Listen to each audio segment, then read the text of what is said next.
अस्सलाम वालेकुम स्टूडेंट्स। हम डिस्कस कर रहे हैं चैप्टर 2 इंफॉर्मेशन नेटवर्क्स के टॉपिक्स को। तो उसमें आज सबसे पहले ISDN एंड DSL को हमने डिस्कस करना है। तो ISDN जो है ये short for integrated services digital network है, और ये असल में कुछ साल पहले की टेक्नोलॉजी है। और ये क्या टेक्नोलॉजी है कि आपकी जो स्टैंडर्ड टेलीफोन लाइंस हैं, स्टैंडर्ड जो टेलीफोन लाइंस होती हैं, ये एनालॉग सिग्नल्स इनके ऊपर पास हो रहे होते हैं। तो बेसिकली क्योंकि स्टैंडर्ड जो टेलीफोन लाइंस हैं ये वॉइस के लिए डिज़ाइन की गई थी, और इस वजह से जो ओल्ड किस्म के टेलीफोन के नेटवर्क्स हैं वो एनालॉग सिस्टम पे बेस करते हैं। तो लेकिन एनालॉग ट्रांसमिशन जो है उसमें बहुत सारे प्रॉब्लम्स होते हैं, उनमें डेटा ट्रांसमिशन भी इतनी फास्ट नहीं होती। तो फिर एक ऐसा तरीका निकाला गया कुछ अर्सा पहले कि जिसकी मदद से हम क्या कर सकते थे कि ओल्ड किस्म के एनालॉग लाइंस के ऊपर डिजिटल डेटा को हम ट्रांसमिट कर सकते थे। तो ये जो इस सिलसिले में पहली जो टेक्नोलॉजी थी वो ISDN थी। तो इसमें कुछ अहम इसके और पॉइंट के हैं कि लाइंस या सिग्नल्स एक के ऊपर एक कनेक्शन अगर आपने लिया हुआ हो तो उस एक के ऊपर आपको 3 लाइंस या इससे ज़्यादा लाइंस मिल जाती हैं। उसका फ़ायदा ये होता है भी आप एक लाइन पे मिसाल के तौर पे टेलीफोन को चला सकते हैं, दूसरी 2 लाइंस के ऊपर आप 2 नेटवर्क कनेक्शंस यूज़ कर सकते हैं। तो या 2 पे आप टेलीफोन यूज़ कर लें और तीसरी को एज ए इंटरनेट आप यूज़ कर लें। तो एक से ज़्यादा लाइंस आपको अवेलेबल होती हैं। इन लाइंस की तादाद ये डिपेंड करती है भाई ISDN किस टाइप का आपने लिया हुआ है। इसमें क्योंकि ISDN के अंदर भी फिर मुख्तलिफ किस्म के कनेक्शंस होते हैं। फिर इसमें ये भी it provides better quality and more reliable connection at higher speed as compare to analog connection. तो ज़्यादा रिलायबल किस्म का कनेक्शन होता है। रिलायबल मीन्स के इस सेंस में कि इसमें डिसकनेक्शन जो है वो नहीं होता, इसी तरह फिर मुख्तलिफ तरह के एरर्स वगैरह नहीं आते, और एक अच्छी क्वालिटी आपको मिलती है एनालॉग सिस्टम के मुकाबले में, और काफ़ी हाई स्पीड नेटवर्क था। तो लेकिन ये कि ये ISDN बेसिकली जो है वो एक आम होम यूज़र के लिए नहीं बनाया गया था ये नेटवर्क इस तरह का। तो ये जो टेक्नोलॉजी है ये ज़्यादातर कॉरपोरेट लेवल पे या फिर आप कह सकते हैं कि बिज़नेस लेवल के ऊपर या ऑफिसेज या मुख्तलिफ कंपनीज यूज़ किया करती थी। तो इसके पर मंथ जो इसके एक्सपेंसेस होते थे वो भी अच्छे खासे होते थे। तो उसके बाद फिर ISDN के बाद जिसे हम डिजिटल सब्सक्राइबर लाइन कहते हैं, तो ये DSL भी बेसिकली एनालॉग कनेक्शन के ऊपर जो है एक डिजिटल सर्विसेज के प्रोवाइड करने का एक तरीका है। लेकिन ये कि ये ISDN के मुकाबले में कंपैरेटिवली न्यू टेक्नोलॉजी है, इसकी स्पीड भी उससे हाई होती है। तो इसके अलावा फिर ये अगर एक्सपेंसेस वाइज देखा जाए तो वो भी ISDN से कम ही है, और ये कॉमन जो है ये होम यूज़र के लिए भी है। अब इसमें आप देखें भाई, इसमें भी आप क्या कर सकते हैं भाई, एक ही वक्त में टेलीफोन और लैंडलाइन जो आपका टेलीफोन होता है उसको और इंटरनेट की सर्विसेज एट ए टाइम आप यूज़ कर सकते हैं। इसके अंदर 2 टेक्नोलॉजीज़ हैं, ADSL और SDSL। ADSL मीन्स कि एसिमेट्रिक डिजिटल सब्सक्राइबर लाइन।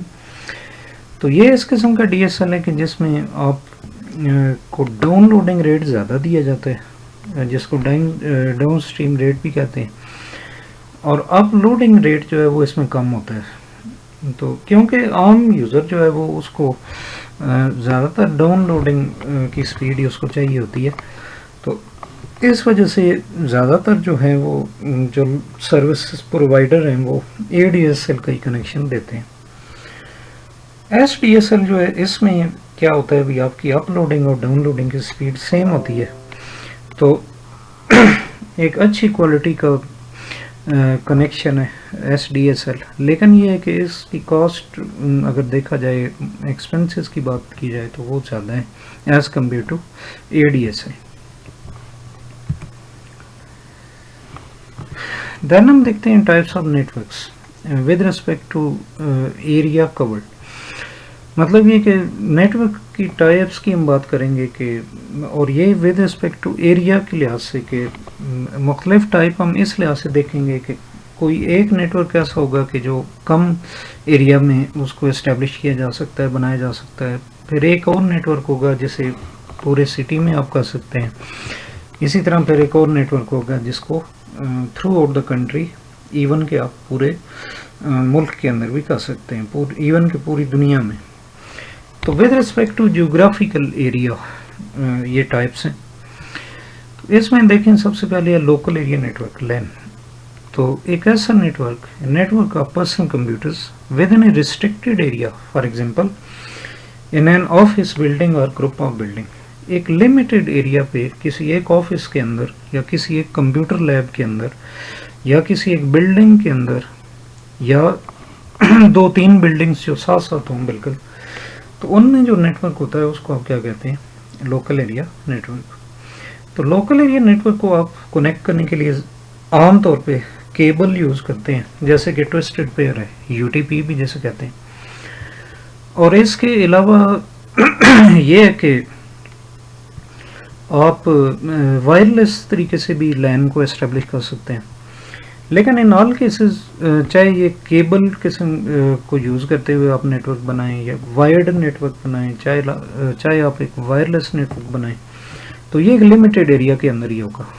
तो अगर आपने ट्विस्टेड पेयर को यूज़ करते हुए लोकल एरिया नेटवर्क बनाया तो उसकी जो मैक्सिमम रेंज है वो 100 मीटर्स होती है। तो यानी इससे ज़्यादा आप अगर इसको लेके जाएंगे तो इसकी सिग्नल्स की स्ट्रेंथ डाउन होना शुरू हो जाएगी।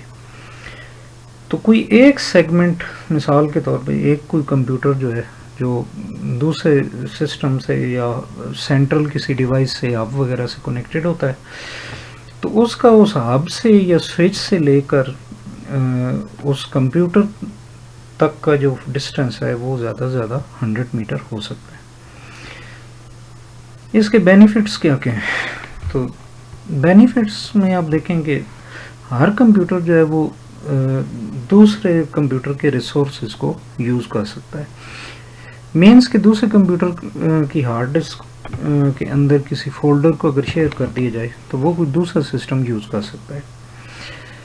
फिर इसी तरह जो ट्रांसमिशन है इंफॉर्मेशन की एक नेटवर्क के अंदर, उसका आपको क्या फ़ायदा होता है, उसका टाइम सेविंग होती है और एक ऑफिस के अंदर जो काम हो रहा होता है उसकी एफिशिएंसी बढ़ जाती है, इस्तेदाद बढ़ जाती है।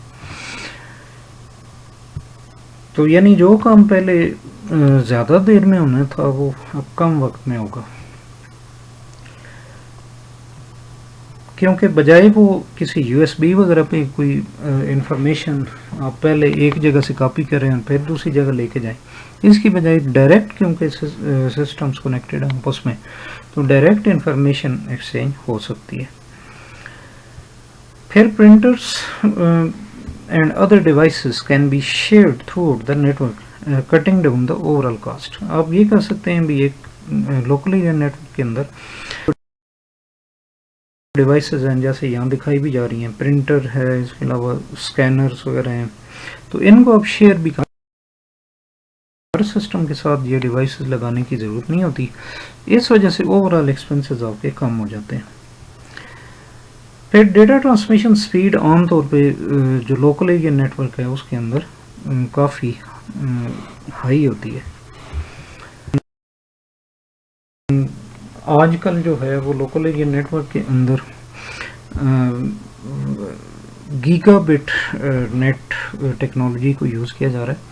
मतलब ये कि 1 Gbps स्पीड होती है लोकल एरिया नेटवर्क के अंदर। तो आम तौर पे जो है वो 100 Mbps का एक लोकल एरिया नेटवर्क होता है। उसके बाद मेन है metropolitan area network. Metropolitan area network जो है, मेट्रोपॉलिटन का जो वर्ड है इसी से बात समझ में आ जाती है कि मेट्रोपॉलिटन कोई भी ऐसी चीज़ होती है जो कि एक शहर के अंदर हो, जिसका ताल्लुक एक सिटी के साथ हो। तो आप देखें कि हाई स्पीड नेटवर्क है जो कि एक सिटी को कवर करता है या एक टाउन को कवर करता है। तो ये दो तरीक़ों से हो सकता है, मतलब ये कि ये combination of many local area networks भी हो सकता है। एक से ज़्यादा नेटवर्क्स को, जैसे यहाँ पे ये दिखाया गया है कि एक से ज़्यादा नेटवर्क्स को आपस में कनेक्ट करके तो एक मैन बनाया गया और एक फिर सेंट्रलाइज सर्वर है। तो इस तरीके से भी हो सकता है। और फिर ये एक दूसरे तरीके से भी हो सकता है कि एक ही नेटवर्क हो जो कि पूरे उस सिटी के अंदर फैला हुआ हो। मिसाल के तौर पे जैसे ये इंटरनेट सर्विस प्रोवाइडर है कोई, तो वो इंटरनेट की सर्विसेज दे रहा है एक पूरे शहर के अंदर। तो आम तौर पे जो है ये इस मैन को कंट्रोल करने वाला कोई एक सिंगल नेटवर्क प्रोवाइडर होता है। तो यानी मेन कंट्रोलिंग अथॉरिटी जो है वो एक होती है।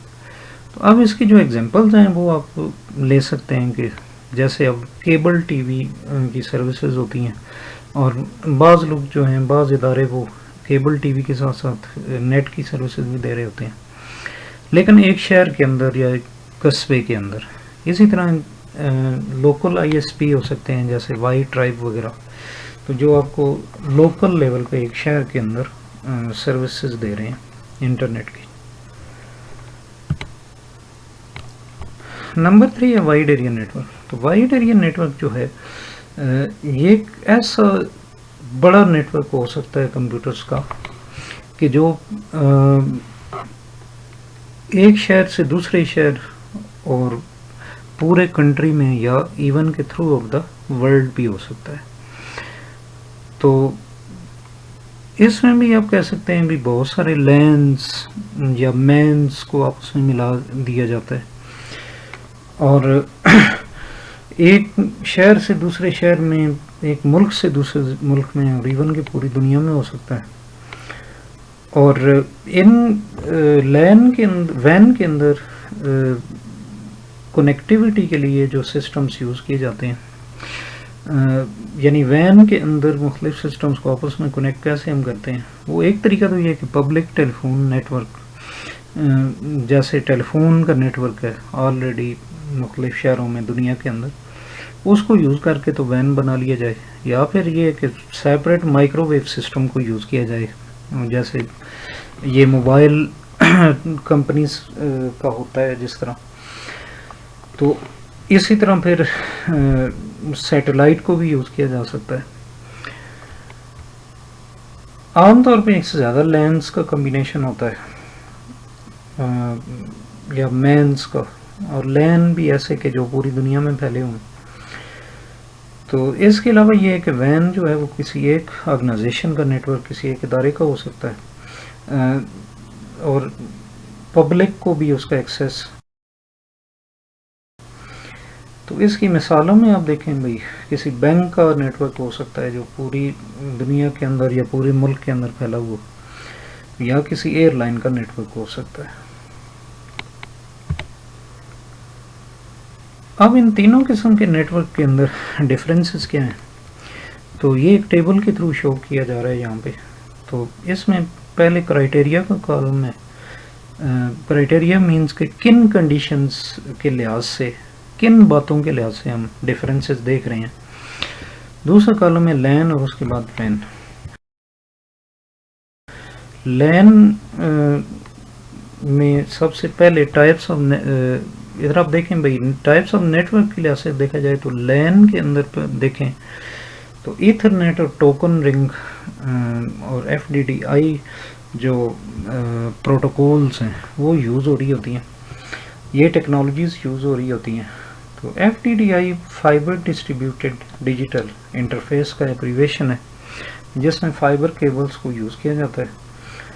और वाइड एरिया नेटवर्क में लीज लाइंस ISDN या X.25 प्रोटोकॉल्स या टेक्नोलॉजीज को यूज़ किया जाता है।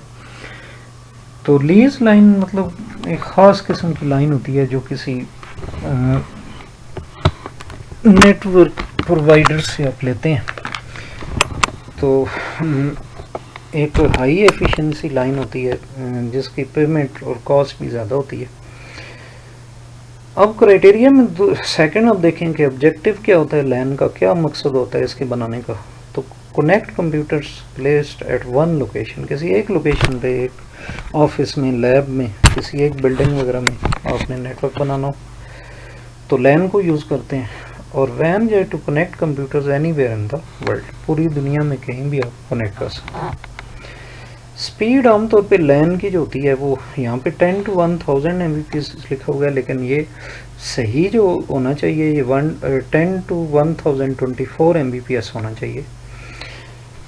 तो क्योंकि कंप्यूटर में जब हम किलो की बात करते हैं तो वो 1024 बाइट्स या बिट्स एक किलो के अंदर होते हैं।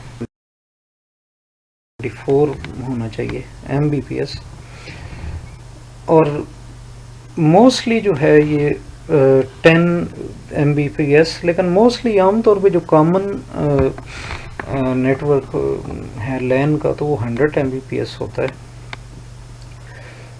और वैन जो है ये अप टू 45 Mbps। और मोस्टली जो है ये मतलब आप यूँ कह सकते हैं कि 1 to 4 Mbps हो सकता है।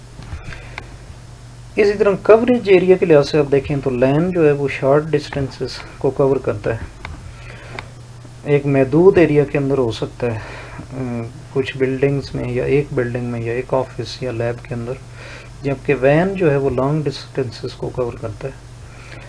इसी तरह कम्युनिकेशन लिंक आप देखें तो लैन को इस्टेब्लिश करने के लिए, बनाने के लिए आमतौर पे जो कम्युनिकेशन लिंक होता है वो परमानेंट होता है एक केबल के थ्रू। और वैन जो है वो कम्युनिकेशन लिंक जो है वो आमतौर पे वो परमानेंट नहीं होता, यानी जिस वक्त हम उससे कनेक्ट करना चाहते हैं वैन से उस वक्त कनेक्ट हो जाते हैं और जिस वक्त नहीं ज़रूरत होती है उस वक्त नहीं होते। इसी तरह फिर नेक्स्ट आप यूज़ देखें तो लैन जो है उसको हम क्यों यूज़ करते हैं, ताकि रिसोर्सेज को शेयर कर सकें एक नेटवर्क के अंदर। मिसाल तौर पे जैसे प्रिंटिंग की सर्विसेज हैं, वैन के लिए फाइल ट्रांसफ़र वगैरह के लिए यूज़ करते हैं। इसी तरह प्रॉब्लम्स अगर आप देखें तो लैन जो है वो cable disruption by end users है, यानी जो यूज़र्स यूज़ करने वाले हैं उनकी वजह से वो उसके कम्युनिकेशन के अंदर डिस्टर्बेंस हो सकती है। मिसाल तौर पे कोई केबल वगैरह कोई कहीं से हिल जाए या कोई कनेक्टर जो है वो उसमें कोई प्रॉब्लम आ जाए। जबकि वैन के अंदर disturbance in the communication media, for example telephone lines, microwave links etcetera, तो वैन के अंदर जो है ये डिस्टर्बेंस फिर कई लिहाज से हो सकती है। यानी जो आप public telephone line system use कर रहे हैं उसमें अगर कोई मसला आ जाए, या फिर इसी तरह माइक्रोवेव लिंक्स में वेदर वगैरह की वजह से मसला आ जाए, सैटेलाइट के थ्रू अगर ले रहे हैं तो उसमें वेदर ज़्यादा इफ़ेक्ट करता है। तो ये मुख्तलिफ़ तरह के प्रॉब्लम्स हैं। तो इसी के साथ ये लेक्चर मैं अपना यहाँ पे वाइंड अप करता हूँ।